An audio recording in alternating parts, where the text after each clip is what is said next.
Have you ever been in one of those awkward situations where you said something that unintentionally caused some friction between you and somebody else?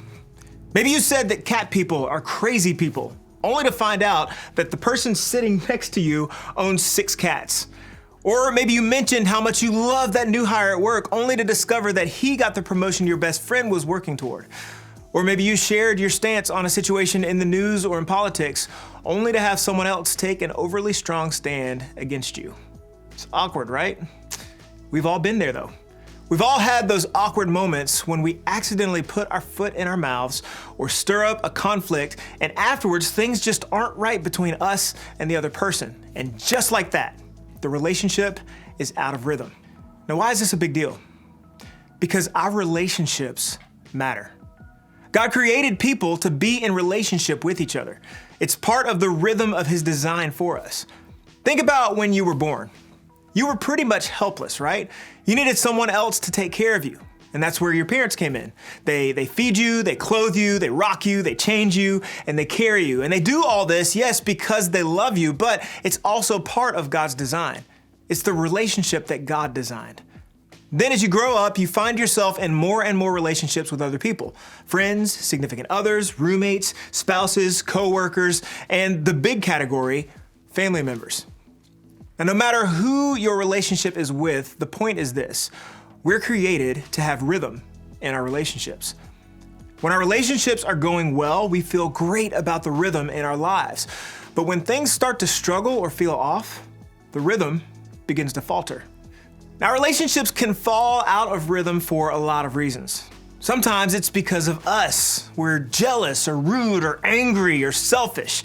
And we use words we don't mean or make choices that hurt the other person. And ultimately, the relationship suffers because of it. Now, other times, we can fall out of rhythm because of the other person. They hurt us. They betrayed us. They frustrate us, or they make decisions we don't agree with. And as a result, the relationship becomes strained and out of rhythm. Now, I don't know about you, but when one of the important relationships in my life is out of whack, it spills over into so many other areas of my life, including my relationship with God. Now, think about it. It's difficult to have a great and growing relationship with God when you're consumed with hate for a coworker. It's hard to find contentment in your spiritual life when you're constantly fighting with your spouse. And it's not easy to focus on growing in your faith when you're in the midst of a fallout with a best friend. You see what I mean? The rhythm in our relationships has a way of affecting so many other things, but particularly our rhythm with God. So what do? Well, if we know that the rhythm of our relationships has an impact on the way we interact and walk with God, then what can we do to make it right? How can we prioritize our relationships with others? How can we work to get the rhythm back? Well, today we're going to take a look at something Jesus said that I think has the power to help us stay in rhythm in our relationships. This statement is found in the book of Matthew, which is the first of the 4 accounts of Jesus' life and ministry. Let's jump in.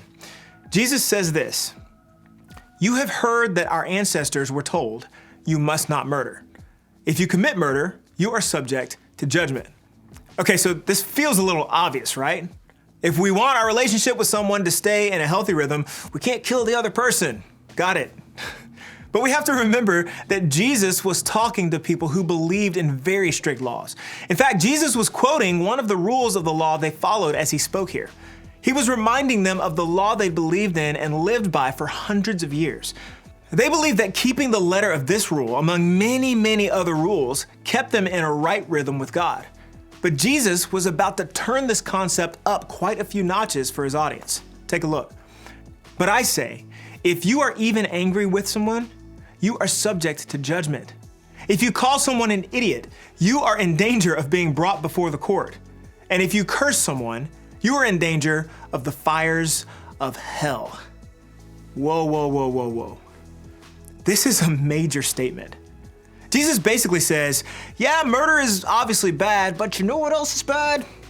Anger against other people. Friction in your relationships, conflict that goes unresolved. If you've got discord in the rhythm of your relationships, then you're just as guilty of wrongdoing as a murderer. This sounds harsh. It even sounds unrealistic. Some of us probably called someone an idiot while driving today. But Jesus is sharing a huge truth. The murder is terrible, obviously, absolutely. But anger and hate are also terrible. They cause harm. They upset the balance and the rhythm of a relationship. But more than that, Jesus is pointing out people's tendency to follow the letter of the law while ignoring the spirit of the law. In other words, the religious people in Jesus' audience could easily boast about obeying the command not to murder.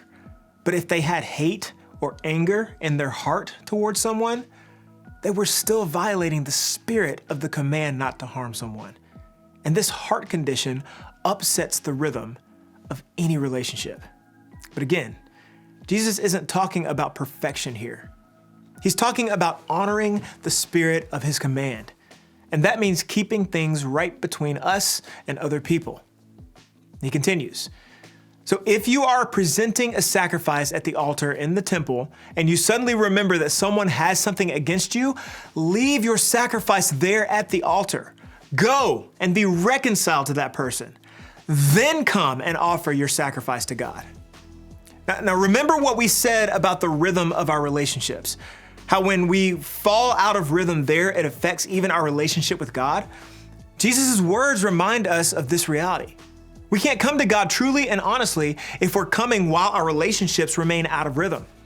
Because when we're out of rhythm with one another, it affects the whole song of our lives. To Jesus, our relational, emotional, and spiritual lives are all connected. We can't compartmentalize our relational friction. A fight between you and your spouse affects how you treat someone else. A conflict with a friend will spill over into other areas of your life. Our relationships with each other impact our relationship with God. And because of that, when we're out of rhythm with one another, we're out of rhythm with God. In other words, if we aren't in rhythm with others, we can't be in rhythm with God. See, God designed us to work in relationship with Him and with others. And when one piece of that orchestra is off, the entire song sounds off. Being in rhythm with others is a big deal to God. And not just because of your relationship with them, it's because of your relationship with Him. In order to stay in rhythm with God, we have to do our part to make sure we stay in rhythm with the people in our lives too. So what is Jesus calling us to do in this passage? Well, first, we need to consider the rhythm of our relationships. Where are we disconnected from other people? Where is conflict, frustration, anger, jealousy, or discord happening in our relationships? We have to pause and recognize which relationships are out of rhythm in our lives before we can do anything to fix them. Then, we have to own our part of this disconnect. What have we done to cause this discord? Where are we contributing to the lack of rhythm in the relationship?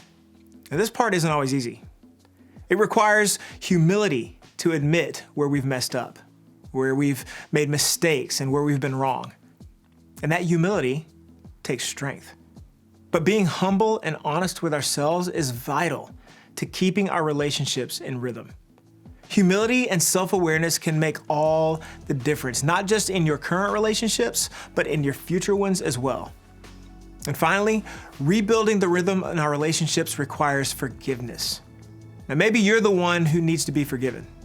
Maybe you need to approach the other person and own your part directly to them, asking them to forgive you and help you get this relationship back into rhythm.